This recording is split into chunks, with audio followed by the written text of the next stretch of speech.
Hello friends, आज हम लोग इस वीडियो में एंशियंट हिस्ट्री सेगमेंट के अंतर्गत वैदिक काल के क्वेश्चन डिस्कस करेंगे। तो चलिए शुरू करते हैं आज का वीडियो। और ये रहा पहला क्वेश्चन। क्वेश्चन है, वैदिक काल में किस जानवर को अघन्या माना गया है? ऑप्शन ए बैल, बी भेड़, सी गाय या फिर डी हाथी। तो सही आंसर है वो है सी गाय। अघन्या का मतलब जो है वो होता है कि ना मारे जाने योग्य। वैदिक काल में जो है गाय को अघन्या माना गया है। गाय की हत्या करना और उसे घायल करना वाले व्यक्ति को मृत्युदंड की और देश निकाला की व्यवस्था जो है वो की गई है, ऐसा वेदों में दिया गया है। Next question. क्वेश्चन है, सबसे पुराना वेद कौन सा है? Option A Yajurveda, B Rigveda, C Samaveda या फिर डी अथर्ववेद। तो जो सही आंसर है वो है बी ऋग्वेद। भारतीय साहित्य में जो है वेद जो है सर्वाधिक प्राचीन है। ये 4 वेद हैं। पहला ऋग्वेद, दूसरा सामवेद, तीसरा यजुर्वेद और जो चौथा है वो अथर्ववेद।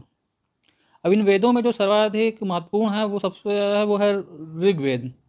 और यही जो है ऋग्वेद ही सबसे प्राचीन माना जाता है। अगला क्वेश्चन। क्वेश्चन है, ऋग्वैदिक काल के प्रारंभ में निम्न में से किसे महत्वपूर्ण मूल्यवान संपत्ति समझा जाता था? ऑप्शन ए भूमि को, बी गाय को, सी स्त्रियों को या फिर जल को। तो जो सही आंसर है वो है बी गाय को। ऋग्वैदिक काल के प्रारंभ में जो गाय को महत्वपूर्ण संपत्ति समझा जाता था। इस काल में जो है गाय मुख्यतः जो है विनिमय का माध्यम होती थी।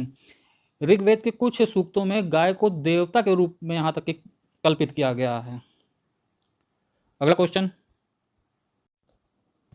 क्वेश्चन है, किस वैदिक ग्रंथ में वर्ण शब्द का सर्वप्रथम नामोल्लेख मिलता है?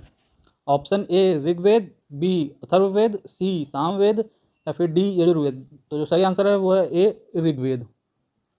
वर्ण शब्द का जो सर्वप्रथम उल्लेख मिलता है वो सबसे पहले ऋग्वेद में मिलता है।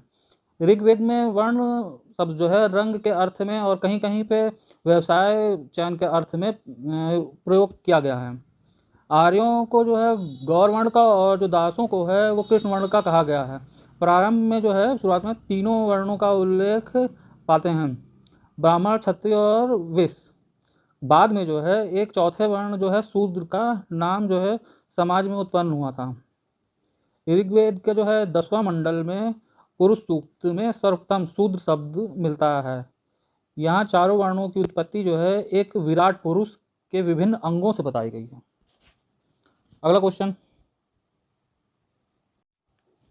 क्वेश्चन है, सत्यमेव जयते शब्द कहाँ से लिया गया है? Option A Manusmriti, B Bhagavad Gita, C Rigveda या फिर डी मुंडक उपनिषद। तो जो सही आंसर है वो है डी मुंडकोपनिषद। सत्यमेव शब्द जो है वो मुंडक उपनिषद से लिया गया है, ना कि मंडकोपनिषद। यहाँ पे ये दो जो विरोधाभासी उसमें शब्द बनते हैं जो ज़्यादा कंफ्यूज करने वाले होते हैं। एक ये कि मुंडकोपनिषद या मंडकोपनिषद। तो जो सही वो है वो मुंडकोपनिषद है। सत्यमेव जयते का जो अर्थ है वो है सत्य की ही विजय होती है। यह भारत के राज्य चिन्ह पर अंकित है। भारत का राज्य चिन्ह जो है मौर्य सम्राट अशोक महान द्वारा सारनाथ में स्थापित सिंह स्तंभ से लिया गया है। अगला क्वेश्चन। क्वेश्चन है, यज्ञ संबंधी विधि विधानों का पता कहाँ से चलता है? Option A Rigveda, B Samaveda, C ब्राह्मण ग्रंथों से या फिर डी यजुर्वेद। तो जो सही आंसर है वो है डी यजुर्वेद। यज्ञ संबंधी जो विधि विधान का जो सही पता चलता है वो यजुर्वेद से चलता है। यजुर्वेद के जो 2 भाग हैं, एक जो है वो है शुक्ल यजुर्वेद जो कि केवल पद्य में है, और जो दूसरा है वो है कृष्ण यजुर्वेद। और इसमें जो है पद्य और गद्य दोनों में है। शुक्ल यजुर्वेद को जो है वाजपेयियन संहिता भी कहा जाता है। यजुर्वेद का जो अंतिम भाग है ईशोपनिषद है। इसका संबंध याज्ञिक अनुष्ठान से है, न कि आध्यात्मिक चिंतन से है। अगला क्वेश्चन है। क्वेश्चन है, गायत्री मंत्र किस पुस्तक में मिलता है? Option A Upanishad, B Bhagavad Gita, C Rigveda या फिर डी यजुर्वेद। तो जो सही आंसर है वो है सी ऋग्वेद। गायत्री मंत्र का जो मेन उल्लेख सही तरह से मिलता है वो जो ऋग्वेद है उसमें। इसके जो रचनाकार हैं वो विश्वामित्र हैं। और यह जो मंत्र है ये जो है सूर्य देव हैं उनको समर्पित किया गया है। और ये मंत्र जो है ऋग्वेद के तृतीय मंडल में वर्णित है। अगला क्वेश्चन है जीविकोपार्जन हेतु वेद वेदांग पढ़ाने वाला अध्यापक क्या कहलाता था? ऑप्शन ए आचार्य, बी ऊर्ध्वायु, सी उपाध्याय या फिर डी पुरोहित। तो जो सही आंसर है वो सी उपाध्याय। वैदिक काल में जो है जीविकोपार्जन हेतु जो है वेद वेदांग पढ़ाने वाला जो अध्यापक होता था उसे उपाध्याय कहता था। आचार्य गुरुकुल की स्थापना करके अपने शिष्यों को पढ़ाता करते थे और कोई फीस नहीं लेता था, किंतु जो शिष्य द्वारा दी गई दक्षिणा स्वीकार कर लिया जाता था। अर्धायु जो है वैदिक काल में वैदिक यज्ञ के अवसर पर वैदिक मंत्रों का उच्चारण करता था, जबकि पुरोहित का कार्य जो होता था वो कर्मकांडों को संपादित करना होता था। अगला क्वेश्चन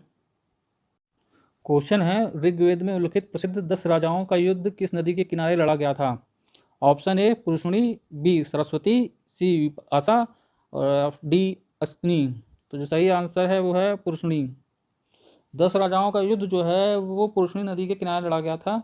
पुरुषणी नदी जो है वो आधुनिक रावी नदी जो है उसको माना गया है, जिसमें भरतों के राजा सुदास ने उन विरोधी जातियों जो थी उनको हराया था। भरत जनों के लोगों ने इस युद्ध के बाद निश्चित रूप से जो कहा जाएगा अपना प्रधानता जो है आर्यों के बीच स्थापित की थी। अगला क्वेश्चन है प्राचीन भारत में निशाका से जाने जाते थे। ऑप्शन ए स्वर्ण आभूषण, बी गाय, सी तांबे के सिक्के या फिर डी चांदी के सिक्के।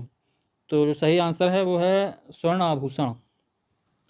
बौद्ध जातक में जो है 3 प्रकार के स्वर्ण सिक्कों का उल्लेख मिलता है। प्रथम क्रम में जो है निशाका, दूसरे में स्वर्ण और तीसरे में मसाका।